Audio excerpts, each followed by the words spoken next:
Good evening. You're watching NewsX with me, Devika Devan. As the geopolitical crossfire between the United States and Iran has turned the Strait of Hormuz into a graveyard, commercial vessels have become floating targets. Behind the corporate flags, the shipping manifests and the clinical military briefings are the lives of Indian families that are being ripped apart forever. Viewers, these are not just statistics. These are the faces of the crisis. This began on the 1st of March when the product tanker MT MKD Vyom was struck off the coast of Oman by an unmanned drone boat. The vessel suffered a severe breach above the waterline, triggering a massive fire in the engine room where over 30-year-old Dikshit Amritlal Solanki was stationed, an engine room oiler from Kandivali, West Mumbai, and the son of a former seaman. His life was cut short instantly. Hours later, the tanker MT Skylight came under fire near Oman's Musandam Peninsula, caught directly in an intense military exchange at the mouth of the strait. Captain Ashish Kumar from Bihar and crew member Dalip Singh from Rajasthan were killed. At the time of the attack, Singh was in the forward section of the ship with Kumar. On May 8, the violence claimed a traditional wooden commercial dock which caught fire and capsized while transiting towards Yemen. An unnamed Indian deckhand lost his life to severe injuries before the vessel sank into the sea. Then on June 9th, the Palau-flagged MT Setebello was targeted by US naval forces in the Gulf of Oman under the claim of a strict maritime blockade. 44-year-old chief engineer Patnala Suresh from Vishakhapatnam, engine fitter Shivanand Chaurasya from Deoria, Uttar Pradesh, and deck cadet Aditya Sharma from Himachal Pradesh all lost their lives when the missile tore through the hull. The tragedy deepened on July 12 when an Iranian projectile struck the Cyprus-flagged GFS Galaxy, causing a devastating explosion in the engine room. 30-year-old Heram Karmarkar, a marine third engineer from Pune, Maharashtra, had texted his wife that he had crossed the strait safely just minutes before the strike. He was trapped inside the burning engine room and his body was recovered after a grueling 60-hour search operation. Barely 48 hours later, on July 14th, Iranian cruise missiles targeted the Emirati tankers MT Al-Bahia and MT Mombasa. 31-year-old marine engineer Rohan Kumar from Gopalganj, Bihar, who had just returned to sea in June, lost his life instantly when the missile struck his quarters. 9 Indian families have been shattered by this conflict. And it forces us to ask the most compelling, most painful question tonight. The cost of war is frequently measured, viewers, by us unfortunately in oil prices, in supply chains, and billions of dollars. But the true cost of war is never monetary. Money can be earned, economies can be recovered. The real cost of war is the violent displacement, the severed lives, and the permanent darkness that's left in homes from Mumbai to Bihar, where families will remain in mourning for the rest of their days. Who would want their children to pursue a career at sea today? International waters are no longer safe passages for trade. They've become a lawless, free-for-all battleground. And what makes this tragedy fundamentally worse is the staggering, chilling lack of sympathy shown by either of the warring sides. Not a single word of apology has been uttered, let alone remorse. Because the truth today is this, viewers. They look at themselves as Americans, they look at themselves as Iranians, and they look at us not as human beings, but as nothing more than collateral damage in a war we didn't start and unfortunately cannot end. That is the real cost of war. But how do we protect our sailors? I will take this conversation forward with our guests in just a moment, but joining me on the broadcast is Sharif Nawaz, who is the friend of Rohan Kumar, who lost his life at sea very, very recently. Sharif ji, thank you for talking to NewsX. आपसे समझना चाहेंगे कि आपकी last Rohan जी से बात कब हुई थी और उन्होंने क्या कहा था? हाल चाल पूछा था, नॉर्मल बातचीत हुई थी। उन्होंने कुछ बोला नहीं था। घर पे तो बिल्कुल, मतलब वो उनको उन्होंने बोला था कि सब ठीक है, नॉर्मल है। ओके, उन्होंने कहा कि सब ठीक है। तो रोहन, जैसा कि हम समझ सकते हैं, वो 1 महीने से शिप पर थे। उन्होंने वापस कब आना था घर? इनके कॉन्ट्रैक्ट 4 महीने, 4 महीने के कॉन्ट्रैक्ट थे, और कॉन्ट्रैक्ट था 4 महीने का, और शायद अक्टूबर में उनके कॉन्ट्रैक्ट खत्म हो रहे थे। तो तो जून वो में। कॉन्ट्रैक्ट एक्सपायरी से पहले आने वाले थे, यानी अक्टूबर से पहले हुआ। ओके, सो तो जून में कॉन्ट्रैक्ट शुरू हुआ, अक्टूबर में ख़त्म हुआ। तो रफली 4 महीने तक वो आप बता रहे हैं कि वो he was suppose to be on the ship. But Sharif, आप उनके दोस्त हैं बचपन के। आपसे ये भी जानना चाहेंगे कि रोहन जी ने ये कब डिसाइड करा कि वो एक मैरीटाइम इंजीनियर बनेंगे, मरीन इंजीनियर बनेंगे? क्या ये उनकी जीवन का सपना था? एक्चुअली रोहन, हम दोनों बैचमेट ही हैं, तो 2016 में ज्वाइन किया था हमने कॉलेज। तो लॉन्ग टर्म में तो बस इसी फील्ड में वो कंटिन्यू करना चाहते थे, चीफ इंजीनियर बनना चाहते थे। उससे आगे की अभी बहुत ज़्यादा प्लानिंग तो हमने करी नहीं थी। ये फील्ड वो कंटिन्यू करना चाहते। तो जब रोहन को ये जॉब मिली यूएई में, तो उनके परिवार को इससे क्या सहायता हुई? एक्चुअली जो बाकी उनके दो ब्रदर्स रहे हैं या फादर रहे हैं, तो वो लोग यहीं पे रहते हैं। अपना जो बिजनेस है वो, इनकी कुछ दुकान है वहाँ पे चलाते हैं। तो वो फैमिली के मेंबर थे जिन्हें सबने सपोर्ट किया कि पढ़ाई में आप कुछ अच्छा करिए। तो जो अपने फैमिली के सबसे, मतलब जितने लोगों ने उनको सपोर्ट किया कि पढ़ाई में आगे बढ़िए, आप आगे कुछ जॉब करिए, तो वो भी काफ़ी सिंसियर थे इस मामले में।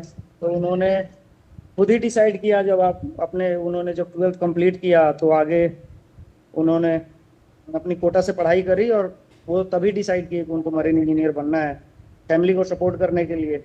और आप यूँ समझिए कि वो शो लर्निंग मेंबर थे, तो मतलब फैमिली के।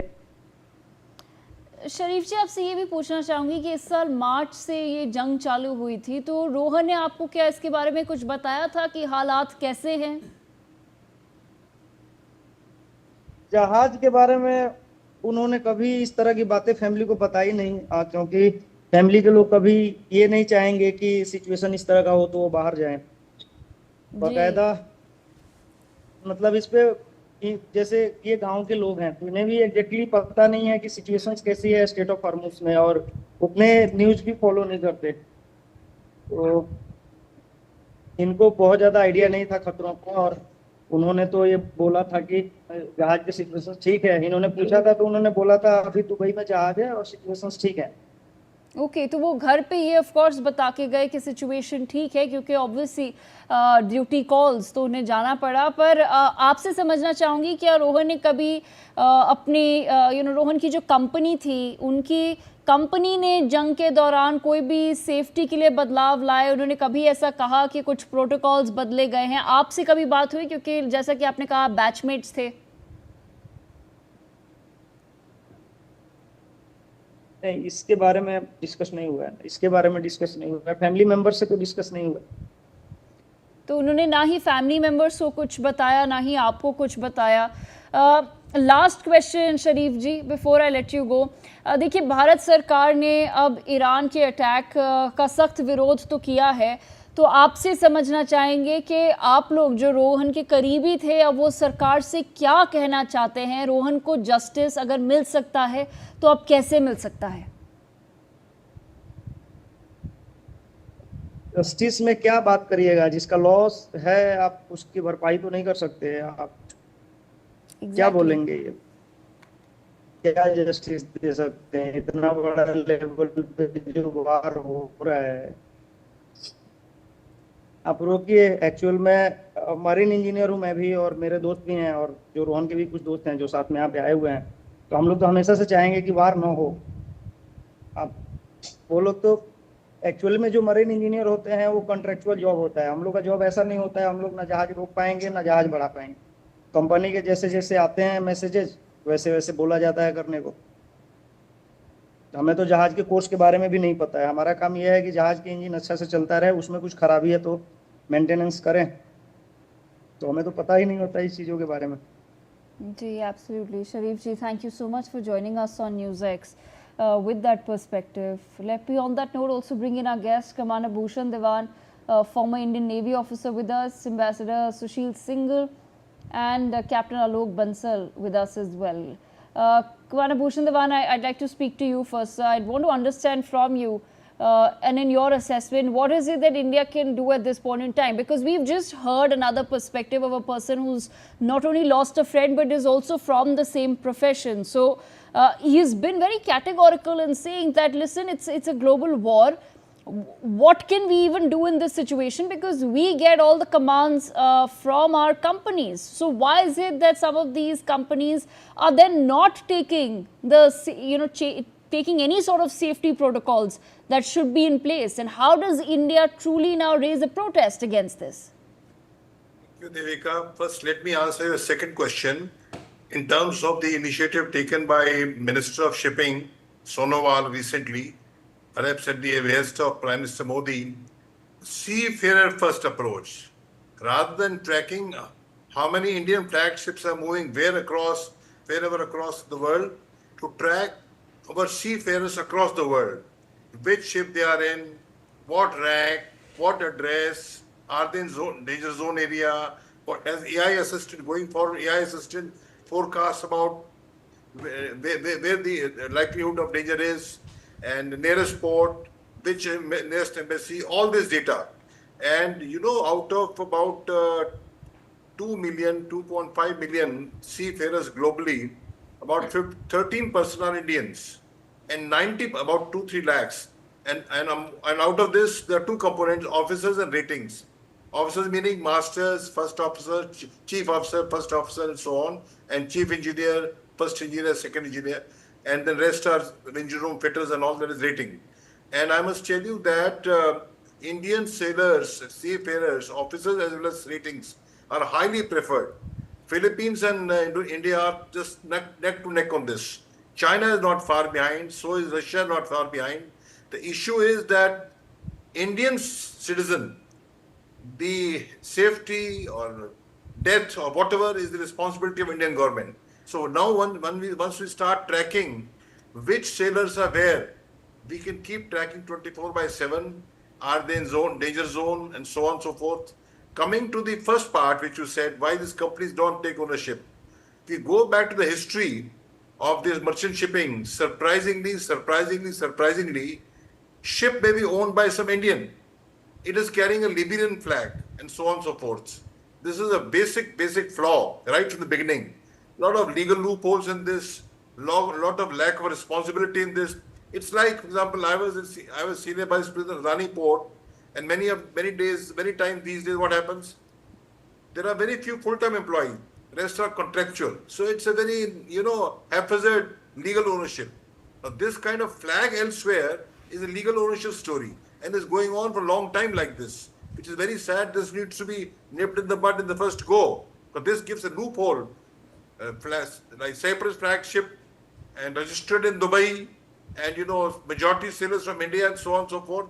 Indians can be into any flagship, in any vessel. And I must also tell you, LNG carriers, VLCC, LPG, most of the ships, bulk carriers, Indians are preferred. And engineers are preferred because of high technical competence, and almost 150 schools who are training this. Our Sagar Vision, Mahasagar Vision, port management, all those facilities, this manpower is very crucial for us. We have to treat them with much more respect. Can't treat them casually. Oh, we can't help it. They're a different flag. Who stopped them to going from there or not going there? Hence, it's happened. So this is one issue. Second issue is IMTO. International Maritime Organization has come out with many nice things, SOLAS, safety of life at sea, and so on and so forth. In terms of war, if this kind of casualties are not being handled well, there are instances of very Western countries, sailors also, who have suffered like this in between, because they were on a different flag. So this is a major global problem. And of course, on this issue, specific issue, what is going to happen is that database will be linked with the DG shipping, with the Naval Management Center also, and so on and so forth. Things will be in control thereafter for us. And right now, a lot of compensation issues, which is required, which doesn't help it only mitigates the pain a little bit, doesn't help the people who lost their kith and kin. So that issue can be very strongly well dealt, and that is being dealt. Otherwise, you can't take action against Iran. Maybe IRGC has killed shot on the ship. Maybe Americans have shot on the ship. Well, Indian police has to get those people on board, the criminals, into our country. We can't do it. We can't go to ICJ also. It doesn't work. So this is a problem really needs to be tackled. If 20 lakh people globally are working, and this has to be handled well, and this is being done at least at India level. Global level is the next step. Right, absolutely. Let me on that note bring in our other guests as well. Captain Alok Bansal, I want to understand from your perspective too, what is it that we now need to discuss in terms of just maybe sending out some sort of safety protocols from our end perhaps to the sailors that are on board, creating some sort of a system that we can keep a check on all the people who are currently at sea. What are your suggestions, sir? See, firstly, as Commander Diwan brought out, there are issues in the arena of shipping which are very complex. The ship may be owned by a different company, the crew may belong to 5-6 different countries, and the owner may belong to some other place. It may be carrying some other country's cargo. So there are multiple countries involved. So there are complexities. But the easiest thing which the Government of India can do, which the DG shipping can do, is to promulgate that these arena are dangerous and people should not go. And as that gentleman was saying, which is very correct, somebody who is working in engine room does not know where the ship is going because he's not even coming up. At least the people who are in the navigation side, the master, the second officer, third officer, at least they know what track the ship is following. Somebody who is down below in the engine room does not know whether you are outside the Strait of Hormuz or have you started moving close to them. So that's definitely a very, very big issue. But I think the Government of India has done a wise thing. Government of India has issued a demarche to the Iranian deputy head of the mission. And earlier we had actually summoned the US charge of affairs and also given him a strong protest against the killing of Indian seamen. And I think we must continue this process of telling these people. But one thing which in the long term I think DG shipping needs to do is that in the olden days we used to have quite a few people into the mercantile marine who came from naval background and they understood what war entailed. Unfortunately, DG shipping over the years has diluted this process whereby these trained manpower was available to mercantile marine. It has been reduced to a certain state. Their availability on these ships would have actually prepared these ships better for this sort of eventuality. But as that person rightly brought out, in this sort of a conflict situation, apart from a blanket ban, I think the missions, Indian missions in those countries which are near in Oman, in Muscat, in Tehran, must tell Indian seafarers that they should not go towards Strait of Hormuz till they are given a clearance by Government of India. But again, as I said, in very many cases, this may not be feasible because the people on the ships may not come to know at all. And I think our missions in these two countries must strongly protest to the countries which have been involved in targeting these ships, which have killed innocent Indian seamen, that this is unacceptable. I think that is what is required, and I think that's what Government of India is doing. And hopefully,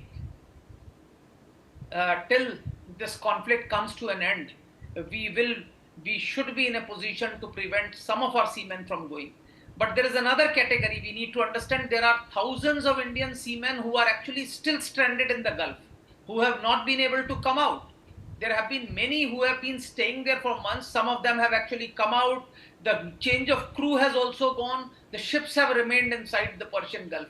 And those people would eventually have to come out of the Gulf because the ships are having problems. There are numerous problems but they will eventually have to come and face the brunt. Okay, Ambassador Sushil Singhal, so your thoughts now on how to take this matter forward diplomatically as well.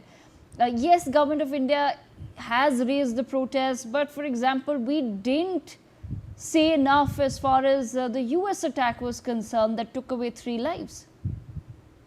Well, Devika, here I would say that when you're talking of that about the incident of U.S. incident, we did raise. Actually, it was raised at the level of the Prime Minister. He met President Trump, and he expressed regret over that. So we cannot say that India has not done enough or India didn't say anything. Of course, his CDA was called, and even when the Prime Minister is talking, raising himself at the highest level, so you can't ask for more seriousness than anything else. As far as with the diplomatic efforts are concerned, we have a very whether we like it or not, there are limited options available to us. We can only protest on these incidents, which we are doing, and we are advising. The most important aspect, as we are hearing the experts on this. We need to have some, because this maritime jobs are very scattered, and they have which is very difficult to control at this moment.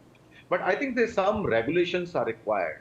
It needs to be regulated. At this moment, there's no regulation as far as I understand. And we have the International Maritime Organization, and also, of course, Ministry of Shipping.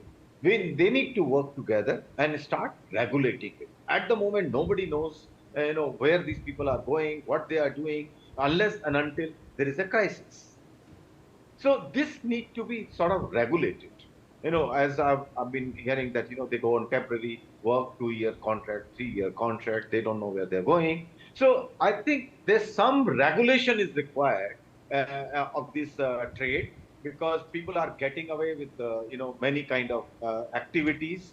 So I think shipping industry has to look at it, why it is happening, and of course the government of India or Ministry of External Affairs will be more than happy to help that. But the voice, it has to come from the from the shipping industry itself, because it's high time, I think, that is regulated, because we are talking, Indian owner, flag is of second country, crew is of the 7th country. So it's like, it need to be sort of, brought in line so that this is regulated, because all other, when it comes to the airlines, this all regulated. Why not this industry? It should also be regulated. So there should be some, so that we don't have this kind of problems. So we need to do a think. We have to think about it, how this is going on. Because if it is happening for past maybe 100 years or 200 years, doesn't mean that it should be allowed to go on. And people take away, take the advantage, and then blame the government that the government is responsible. The industry also has to take responsibility. Okay. So I think it's a much wider debate which is required to be started, and this is the high time, in my view, that we should look at it. Thank you. Okay, Commander Bhushan Devan, bringing you back, so I then want to also understand from you, when we talk about lawlessness now in the international waters, what does this truly mean for the future of commercial shipping as well? Like I said in the beginning, now who would really want to pursue a career at sea? Very good point, Devika. I have a humble suggestion here. It's if 3 lakh people of Indian origin are moving around all over the globe, I think there's a need at the DG shipping level, in coordination with the government, in coordination with Indian Navy, Coast Guard, and so on, and embassies.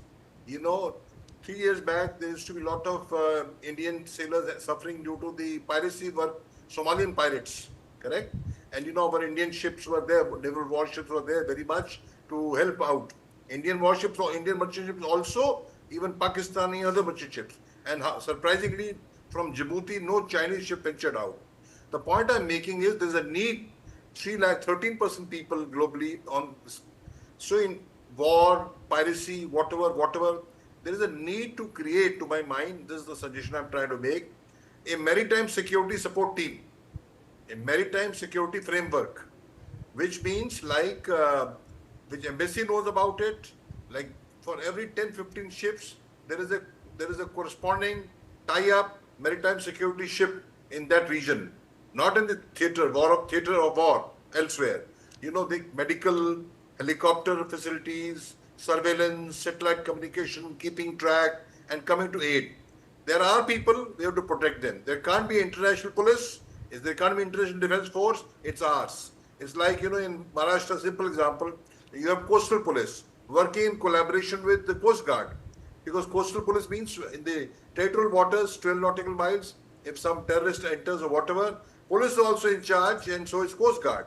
So similarly, our sailors, our people are precious, and they need to be protected through this, a maritime security framework, a team, a structure like that to be created. Of course, the cost of this has to be borne by DG Shipping. Cost will go up, but security is not cheap. That is the only way to do it, so that our roving teams are in the vicinity of threat areas, and those threat areas could be classified by DG Shipping or whoever is controlling it: green, green zone, normal operations; yellow, heightened vigilance; orange, is a missile threat, drone threat; red, active war zone. That is how we need to classify and let the ship be anywhere. This, you know, seafarer first approach, this database. So this database is available to Navy also, Coast Guard, shipping, embassies. This is how one can go forward, because if they are serious about the lives of our own people, and they should be free to work all over the globe, and if they can work, they bring a lot of rich experience. That's why in our own Mahasagar project that we have, we require highly trained mariners, 7,500 kilometers coastline, 1,300 islands, so on and so forth. We can't afford to look other side. If they are earning fat money, doesn't matter. So this is what I suggest, Devika. All right, absolutely. On that note, I've run out of time, but I thank all of our guests for joining us to take this conversation forward. We leave it there and sip into a very short break.